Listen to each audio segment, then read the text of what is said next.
શરૂઆત બનાસકાંઠા. પાણી ઓસર્યા, નુકસાનની કલ્પના કરવી અઘરી છે. ધોધમાર વરસાદે વિરામ તો લીધો, પરંતુ બનાસકાંઠામાંથી હવે જે તસવીરો સામે આવી રહી છે તે ભયાનક છે.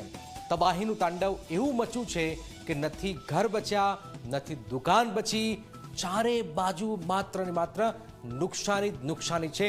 તંત્ર કામે લાગ્યું છે, પરંતુ બેહાલ બનાસકાંઠામાં આ આફતમાંથી ક્યારે બહાર નીકળશે, આ સૌથી મોટો સવાલ છે. આજની શું સ્થિતિ છે, આવું જોઈએ, જાણીએ, સમજીએ.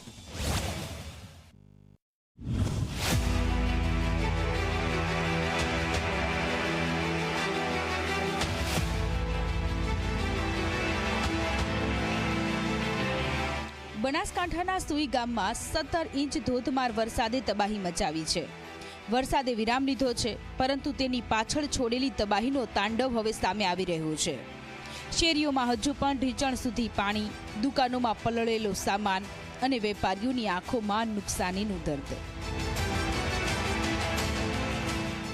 રેસ્ક્યુની કામગીરી કરવામાં આવીને હવે જ્યારે પાણી અહીંયા ઓછરા છે ત્યારે જોઈ શકાય છે કે દુકાનદારો, શોરૂમ ધારકોએ પોતાની દુકાન, શોરૂમ ખોલ્યા છે અને તેની અંદરના દ્રશ્યો આપને બતાવી રહ્યો છું કે અહીંયા આ જે કેસ પલળી હતી તે કેસ અહીંયા સુકાવા માટે આ મૂકવામાં આવી છે. આ ટેબલ જે છે તે અંદર શોરૂમના ઉપરના ભાગમાં હતું અને ત્યાં આ લેવલ જે જોઈ શકાય છે, આ લેવલ સુધી અહીંયા પાણી ભરાયા હતા અને તેનો પુરાવો હજુ પણ છે, કારણ કે આ ટેબલના ખાનામાં હજુ પણ પાણી ભરાયેલા છે. આ કુદરતી આફત હતી કે જેના કારણે આ સમસ્યા સર્જાઈ અને એ બાદના આ દ્રશ્યો કે જ્યાં કર્મચારીઓ કામ કરી રહ્યા છે અને શોરૂમની અંદરના પણ કેટલાક દ્રશ્યો આપને બતાવી રહ્યો છું કે હજુ પણ અહીંયા જે પ્રકારના આ પૂરના પુરાવા, આ શોરૂમની અંદર માટી એટલે કે પાણીની સાથે આ જે માટી આવી અને જે લેવલ અહીંયા જોવા મળ્યું, લગભગ ઢીંચણસમા પાણી આ શોરૂમની અંદર હતા.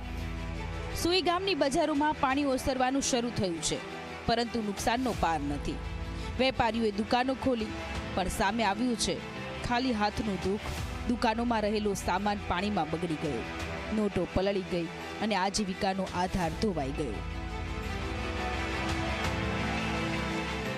અહીંયા પાણી ભરાયેલું 5-6 દિવસથી ભરાયેલું પડ્યું છે અંદર. અત્યારે કાલે રાત્રે પાણી થોડુંક ઓછું થયું છે એટલે અમે આજે શોરૂમ ખુલ્યો છે અને અમને નુકસાની બહુ ઘણી બધી છે. એની અંદર બાઇકોની અંદર પાણી જતું રહ્યું છે, ટેબલો, સ્પેર પાર્ટ વગેરે પૈસા હતા એની અંદર બી પૈસા 40,000 થી 50,000 રૂપિયા જેવા પૈસા બી પલળી ગયા હતા અને ચોપડા તો એકેય કોરા રહ્યા જ નથી, બધા પલળી ગયેલ છે અંદર. પૂરની આફતે સેંકડો લોકોને ઘર છોડવા મજબૂર કર્યા. 500થી વધુ લોકોને સુઈ ગામ આરોગ્ય કેન્દ્ર ખાતે સ્થળાંતર કરાયા છે, જ્યાં તેમના રહેવા ખાવાની વ્યવસ્થા કરવામાં આવી છે.